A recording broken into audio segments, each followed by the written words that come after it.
título de la charla de esta mañana es Intenso y tiene mucho que ver con nuestra actitud hacia Dios en cuanto a las necesidades, en cuanto a las carencias, en cuanto a los motivos que muchas veces nos llevan a ir a Él. Hay una historia que me toca muy de cerca porque de alguna manera fui protagonista. Mi mamá, mis padres se casan en 1950 y yo recién vengo a nacer en 1955, pasaron 5 años. Mi mamá era estéril, no podía concebir. De grande un día le pregunté, le digo, ¿cómo viviste esa etapa? Mi mamá no era demasiado expresiva en algunas cosas, pero guardó silencio, no me contestó exactamente la pregunta. Entonces repregunté, le digo, ¿lloraste mucho? Y otra vez el silencio que para mí era una aprobación. De alguien de una mujer que deseaba quedar embarazada, deseaba tener un hijo y sin embargo este no venía, a cuenta que había perdido embarazos también en el medio. Y allí en noviembre de 1955 nací. Y tuve que entender de que fui la respuesta a la oración de mis padres, pero particularmente de mi madre, porque hay una historia bíblica que es muy, muy oportuna y es paralela a esta historia que yo les acabo de contar, y es lo que le pasó a Ana. Y allí en 1 Samuel, capítulo 1, versículos 27 y 28, esta mujer que también siendo estéril, este pasaje nos va a revelar algunas cosas muy interesantes. Vamos a proyectar 1 Samuel 1, 27 y 28.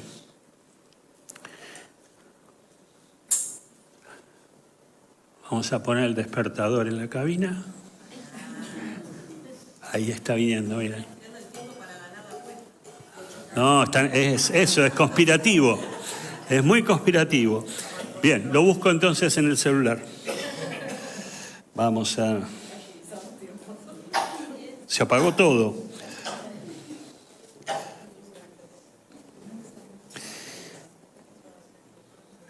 Primera Samuel entonces 1, 27, 28. Ahí está.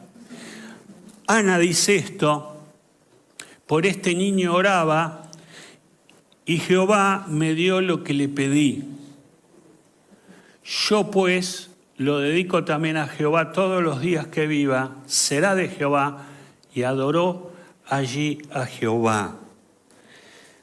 Esta mujer, parecida a la historia que recién les comenté, que me tocó en lo personal, también padeció de la misma situación y lloró delante de Dios y le pidió a Dios. Porque el secreto de todo esto no es la intensidad de sus lágrimas, no fue la dimensión de su congoja, sino fue la acción en la que ella se puso detrás. O sea, ¿qué es lo que ella hizo? Dice, le pedí al Señor. Y en Mateo 7, versículos 7 y 8, Jesús habla de 3 palabras que son centrales en esto que estamos hablando. Mateo 7, versículos 7 y 8, pedid y buscad, llamad y se os abrirá. Y sigue diciendo el 8, porque todo aquel que pide recibe, el que busca halla y al que llama se le abrirá.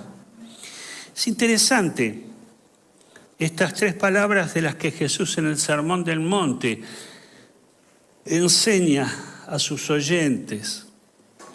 Y las 3 palabras tienen un significado, digamos de alguna manera, paralelo, van juntas.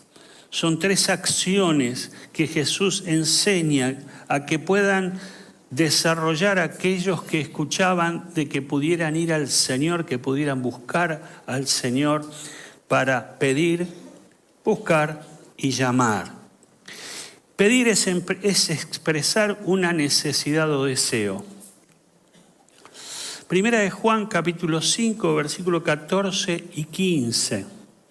Y esta es la confianza que tenemos en Él, que si pedimos alguna cosa conforme a su voluntad, Él nos oye. Y si sabemos que Él nos oye en cualquiera cosa que pidamos, sabemos que tenemos las peticiones que le hayamos hecho. Entonces, lo tenemos a Jesús hablando de pedir, de solicitar, de ir al Señor con esta actitud de corazón. Pero también lo que nos dice Primera de Juan es, en alguna medida, cuál es el sentido del pedido. Luego, también en Santiago 4:3 nos dice, pedid y no recibís, porque pedís mal para gastar en vuestros deleites.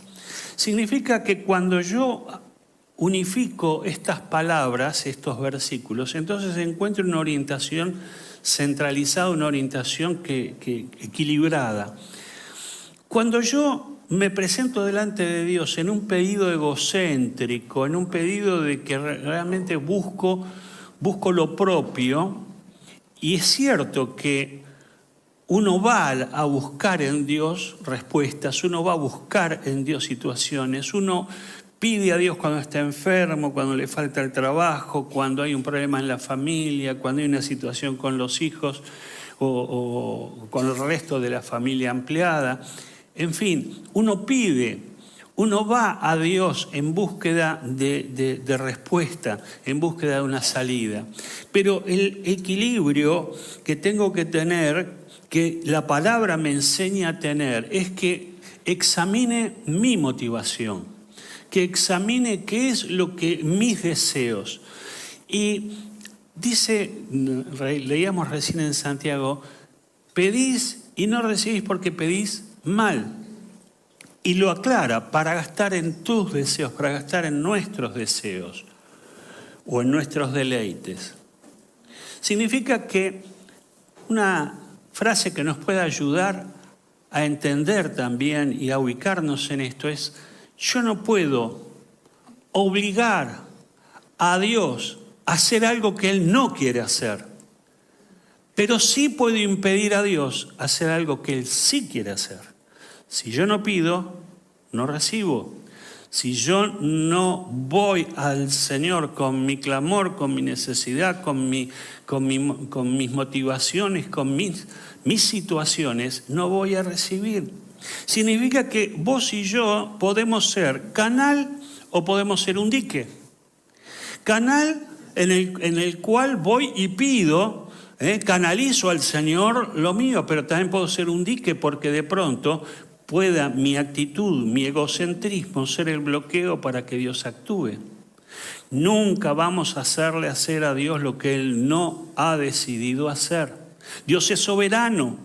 Dios es el Rey de Reyes. Dios es el que tiene la plena autoridad. Dios tiene sí, Dios tiene no. Y algo que tengo que entender entonces cuando pido es justamente cuál es la motivación. Somos mucho más propensos a pedir por nuestras cosas, por nuestras necesidades. Pero creo que este es un tiempo donde estamos aprendiendo a pedir por los demás también.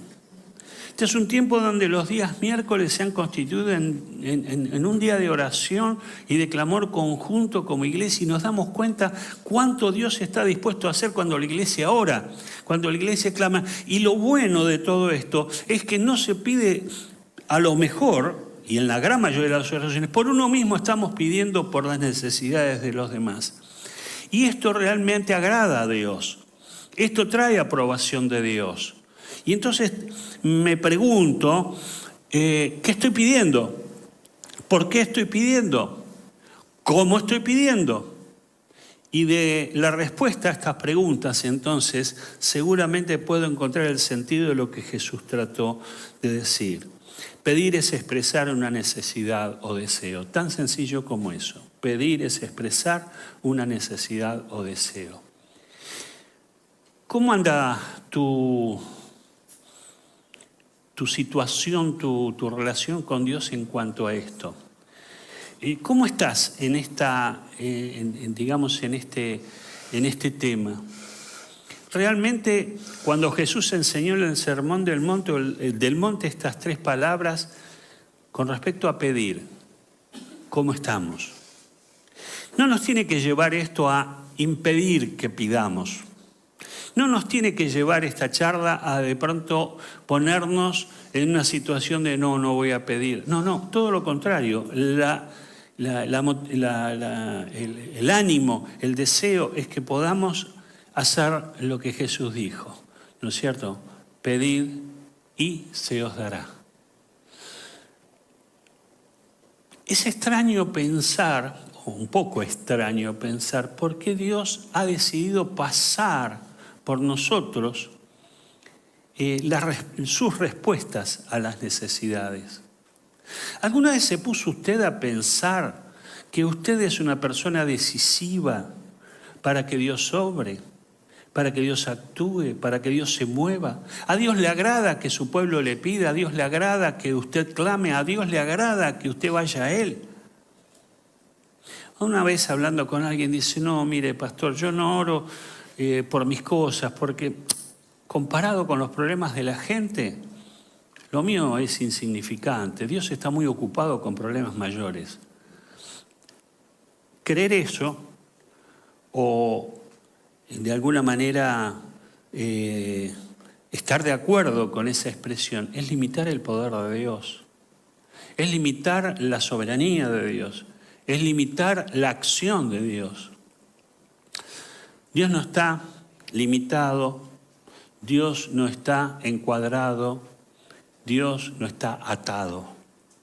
Y a Dios le agrada que su pueblo le pida, a Dios le agrada que usted clame, a Dios le agrada que usted lo busque con toda intensidad. Y justamente caemos en la segunda palabra, que es busquen, buscar. ¿Y qué es buscar? Es hacer algo para hallar a alguien o algo. La búsqueda es algo que Dios espera de nosotros. La búsqueda es algo que Dios está anhelando de parte nuestra. En Jeremías 29:13 dice la palabra, y me buscaréis y me hallaréis, porque me buscaréis de todo vuestro corazón.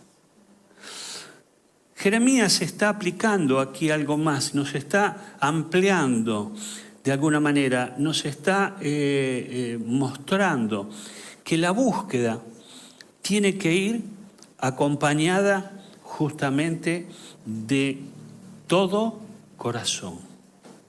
La búsqueda de corazón de las cosas de Dios y de Dios mismo cambian historias, cambian realidades. Cuando buscamos a Dios desde una necesidad personal, pero también de una disposición de corazón, las cosas cambian. Porque Dios busca ese tipo de corazón, Dios busca ese tipo de actitud. Dios mira mi corazón. Y la palabra que justamente habla siempre de las cosas del corazón tiene que ver con la palabra motivación.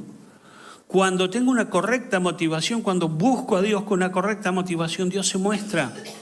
Dios no juega a la escondida con nosotros. Dios no se oculta para que usted entonces se desespere en su búsqueda.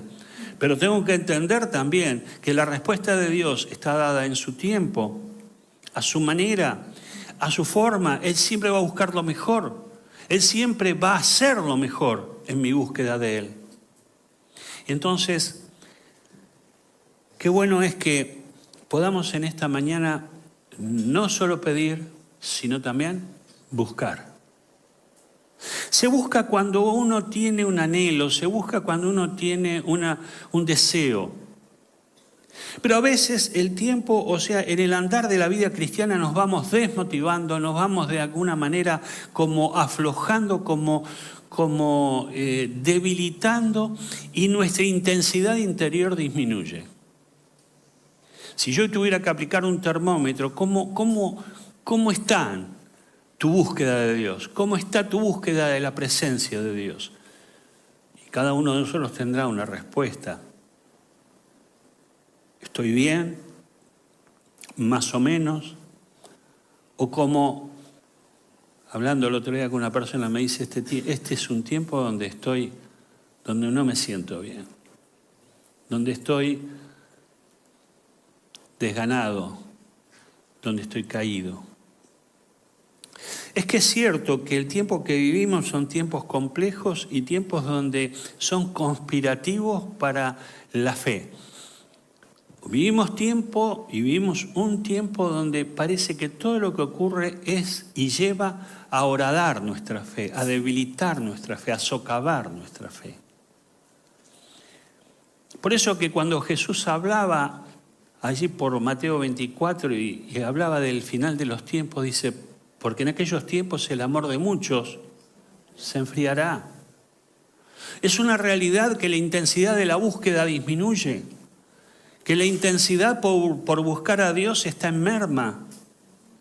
Y entonces cuando somos conscientes de esto, cuando vemos esto y que vemos que es un signo de los últimos tiempos, de que los cristianos, porque no habla de no creyentes, el no creyente es no creyente al fin, pero cuando habla que el amor de muchos se enfriará, es aquellos que un día amaron 100%, pero ahora empezó a disminuir ese amor por el Señor, esa búsqueda por Dios.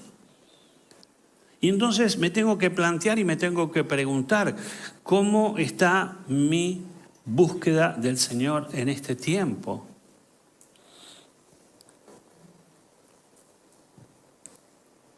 Que vamos a pasar tiempos difíciles, no estoy diciendo nada nuevo. Que se avecinan tiempos de prueba, no voy a decir nada nuevo. En esta semana hubo un hombre en los Estados Unidos que fue asesinado y predicaba el Evangelio en las universidades. Y si bien tenía otra connotación también activista en otros aspectos de la derecha, lo cierto es que no callaba de hablar de Jesucristo y no callaba de declarar que Jesucristo era el Señor y que era el Salvador. Y hubo un demente que disparó y lo mató. Y entonces empezamos a ver de que ya los mártires no eran tiempos pasados, también hay mártires de tiempo presente. Hay gente en este momento muriendo por Jesucristo. Tenemos misioneros nuestros en los países musulmanes corriendo riesgo de vida todos los días y a toda hora. Hace unos años una misionera en el Líbano fue ametrallada y asesinada por predicar el Evangelio y era de nuestra iglesia. Tiempos. El otro día hablábamos con mi esposo y me decía, es un tiempo donde tenemos que prestar atención de qué es lo que estamos enseñando en la iglesia. Y lo decíamos por el hecho de que si la iglesia, y todos como iglesia, pero más que nada como familia de Dios, si no nos vamos entrenando para los tiempos que vienen, entonces hemos fallado. Yo creo que este es un tiempo donde realmente Dios está queriendo prepararnos como soldados comandos para un tiempo difícil, un tiempo que vendrá de oposición. Yo sé que esto que yo estoy diciendo en este momento no es muy gentil, que a lo mejor necesitaríamos o quisiéramos oír palabras de aliento, palabras que nos suavicen, palabras que de pronto sean frescas para el alma, ¿no? Pero cuando Jesús dijo esas palabras en Mateo 24, estaba diciendo realmente lo que iba a pasar y le dijo a los discípulos, miren, El amor de muchos se va a enfriar y serán traicionados unos con otros y darán la vida. Mi hermano, mi hermana, tenemos que buscar al Señor en este tiempo. Por eso que no es una palabra aislada, una palabra suelta, buscar, sino que cuando yo busco, encuentro. Cuando yo busco y voy a la presencia de Dios, me encuentro con Dios. Y cuando mi alma se encuentra con Dios, entonces se produce esa simbiosis, esa combinación eterna, maravillosa, gloriosa, que hace a las personas dignas, que hace a las personas superlativas, no por ellos, sino por el poder que habita en ellos. Amén. Tenemos este tesoro en vasos de barro. Nosotros fallamos, pero Él es nuestra victoria. Él es nuestra salida. Él es nuestra esperanza. Y entonces las palabras de Jeremías en 29:13, que ya lo hemos leído recién, adquieren prevalencia. Y la última palabra de las tres, la primera pedir, la segunda buscar y la tercera llamar. Y llamar es captar la atención de alguien mediante voces, ruidos o gestos. Llamar es llamar la atención. ¿Qué haces para que alguien realmente te preste atención, te escuche o si le querés pedir algo? ¿Lo llamás? Isaías 55:6. Busquen al Señor mientras se deje encontrar. Y acá están las dos palabras, miren. Busquen y llámenlo. Llámenlo mientras esté cercano. Llamen. Y me encantó la frase de Isaías, llámenlo en tanto Él está cercano. Dios cercano. Cuando Jesús comienza, mejor primero Juan el Bautista y luego Jesús, y los dos con la misma introducción. Arrepiéntanse porque el reino de los cielos se ha acercado. O sea, el Evangelio es el acercamiento de Dios al hombre. No es mi esfuerzo por ser mejor, sino lo que Él hizo por mí en la cruz. Y por gracia somos salvos por medio de la fe. Esto no es don de vosotros, es don de Dios, es regalo de Dios. Él se acercó a mí. Él se acercó a tu vida. Él se acercó cuando estabas herido, lastimado, cuando estabas derribado, se acercó. Él perdonó tus pecados y los míos, porque se acercó. Porque no hizo asco de mi vida, y mi vida estaba en esa situación.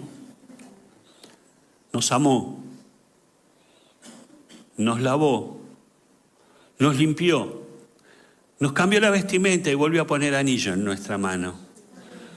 Como el hijo pródigo, ¿se acuerdan? Volvió al padre y el padre no cuestionó, no lo retó, sino dijo, maten el becerro gordo, vamos a hacer fiesta, porque mi hijo estaba perdido, pero ahora fue hallado. Un Dios cercano.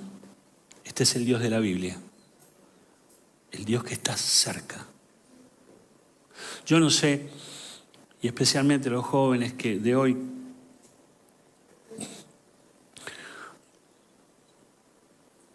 yo creo que ustedes están bajo un intenso fuego, no solo ideológico, sino espiritual. Adolescentes y jóvenes son el centro del ataque demoníaco de este tiempo. Satanás está empeñado en derribarte, en destruirte, en que fracases. Y lo hace con muchas maneras y con muchas estrategias diferentes. Pero, querido joven, querida joven, yo quiero animarte de todo mi corazón a que este sea un tiempo donde llames al Señor porque está cercano. Porque va a estar con vos, porque estará a tu lado, porque te animará, te sostendrá. No va a aplaudir tus errores, pero va a animarte, va a sostenerte y levantarte cuando estés caído. Un Dios cercano, un Dios íntimo, un Dios que se pone al lado mío, al lado tuyo, que transita tus caminos, que va con vos a la facultad, que va con vos a tu trabajo, que se mueve cuando te moves. Este es el Dios al cual tenemos que llamar, porque es un Dios cercano, es un Dios próximo. Y en este cierre, yo quiero animarles de todo mi corazón a que realmente sea un tiempo donde pidan, busquen, llamen. Porque el que pida se le dará, al que busque, el que busque encontrará y al que llame se le abrirá. Palabras de Jesús. Que esta semana sea una semana realmente de victoria en tus luchas, en tus traumas, en tus dolores, en tus angustias. Que realmente la presencia de Dios pueda ser suficiente, y lo es. Dios es suficiente para todo lo que me pasa. Y en Dios está la respuesta a todas mis incógnitas y a todas mis inquietudes. En Dios está.